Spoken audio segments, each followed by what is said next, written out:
তোমার চারপাশে নীরবতা, কিন্তু ভেতরে ভাসছে এক অদৃশ্য তরঙ্গ। Feel the fear, ride the wave. এটা ভূত ওয়েভ, ভয় যেখানে থামে না।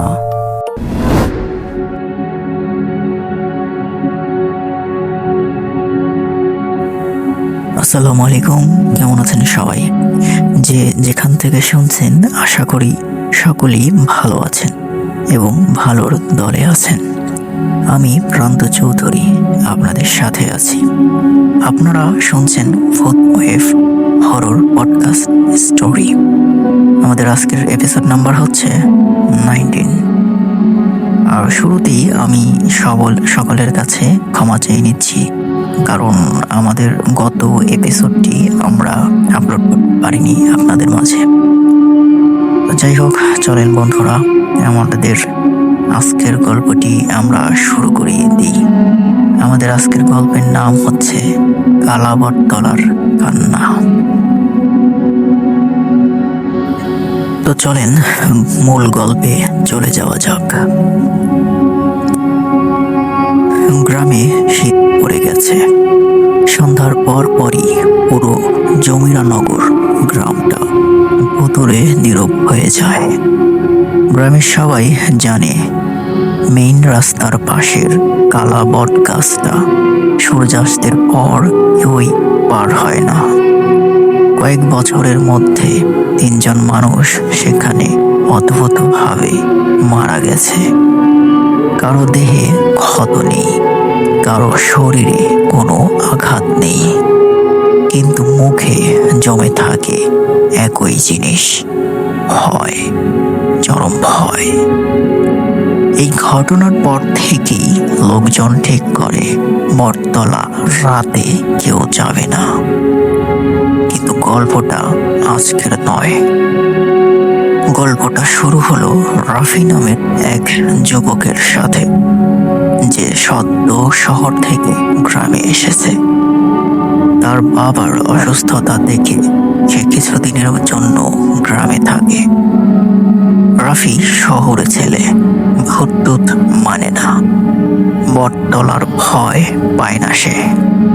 তাই গ্রামে এসেই সে বলে, একটা গাছের নিচ দিয়ে গেলে যদি মানুষ মরে, তাহলে দেশে এত গাছ আছে, সবকিছুই নিচ দিয়েই তো যাই, তাহলে কেন মরি না? এই বলে সে হাসে। কিন্তু গ্রামবাসী তার কথা শুনে হাসে না। তারা শুধু তার দিকে তাকিয়ে আছে, এক ধরনের আতঙ্ক মেশানো গম্ভীর দৃষ্টিতে।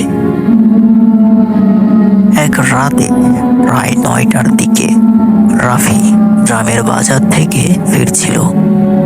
রাস্তা ছিল ভীষণ অন্ধকার, বাতাসে হালকা শিরশিরে ঠান্ডা। আকাশের অর্ধেক তারাও মেঘে ঢেকে গেছে। মোবাইলে চার্জ কম, তাই টর্চ নেই। তারপরটাই কালা বটতলার পাশ দিয়ে।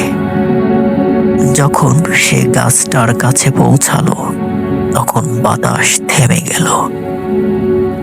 চারপাশের পোকামাকড়ের শব্দ একদম নিস্তব্ধ।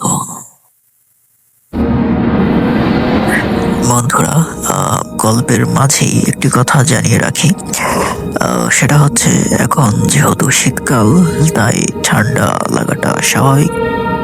তো আমারও ঠান্ডা লেগেছে, যার জন্যে আজকে ভয়েসটা তেমন হয়তোবা ভালো শোনা যাবে না, এর জন্য আমি দুঃখিত। তো চলেন আবার গল্পে ফিরে যাওয়া যাক। চারপাশে পোকামাকড়ের শব্দ একদম নিস্তব্ধ। রাফি একটু থামলো। এই নীরবতা অস্বাভাবিক। হঠাৎ মনে হলো কেউ যেন তাকে পিছন থেকে ডাকলো, এই থামো। রাফি তাকিয়ে দেখে কেউ নেই। সে হাঁটতে শুরু করতেই আবার শুনলো, থামো, ওখানে যেও না। এবার কণ্ঠটা ভীষণ ভেজা, নারীর মতো। রাফির বুক শিরশির করে উঠল। সে গা ঝাড়া দিয়ে বলল, কে আছিস ওখানে? কিন্তু কোনো উত্তর নেই। আর এক কদম এগোতেই ঠাস, তার সামনে থাকা শুকনো পাতা যেন হাওয়ায় নিজে থেকেই সরল। লাগলো কেউ পায়ের নিচে দাঁড়িয়ে আছে। রাফির হৃৎপিণ্ড যেন গলা দিয়ে উঠে আসছে। তখনই বট গাছের উপর থেকে ধীরে ধীরে ঝুলে পড়ল একটি নারীর অবয়ব।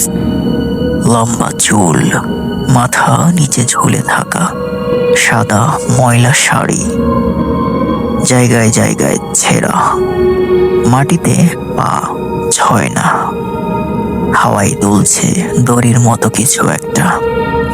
রাফি স্থির হয়ে গেল। নারীটি মাথা ঘুরিয়ে রাফির দিকে তাকালো। তার চোখ নেই, দুটি কালো গর্ত, আর মুখ ভাঙা, ঠোঁট ছেঁড়া, গলা যেন কারো দড়ি টানায় ছিঁড়ে গেছে। মেয়েটি বলল, ফিরে যাও। কিন্তু এইবার তার গলা থেকে বের হচ্ছিল না মানুষের শব্দ, একটা শ্বাসরোধ করা ক্রন্দন। রাফি আর থাকতে পারল না, উল্টো দৌড় শুরু করলো। পরদিন সকালে গ্রামের মানুষ দেখতে পায় রাফি তার ঘরের অর্ধমূর্ছিত অবস্থায় পড়ে আছে। তার মুখ শুকনো হয়ে আছে, ঠোঁট নীল, এবং শরীর থরথর করে কাঁপছে ভয়ে। তাকে পানি খাওয়ানোর পর রাফি কাঁপা কণ্ঠে বলে, আমি একটা মেয়েকে দেখেছি। সে বট গাছ থেকে ঝুলছিল। সে আমাকে দূরে যেতে বলেছিল। গ্রামের বুড়ো মুন্সি তার পাশে বসে গভীর নিঃশ্বাস ফেলে বলল, তুই যেটা দেখছিস সেটা আমরা 20 বছর দেখতেছি। তখন সবাই চুপ।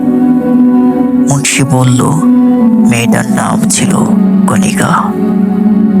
চাচা তাকে জোর করে বিয়ে দিতে চেয়েছিল, সে মানেনি।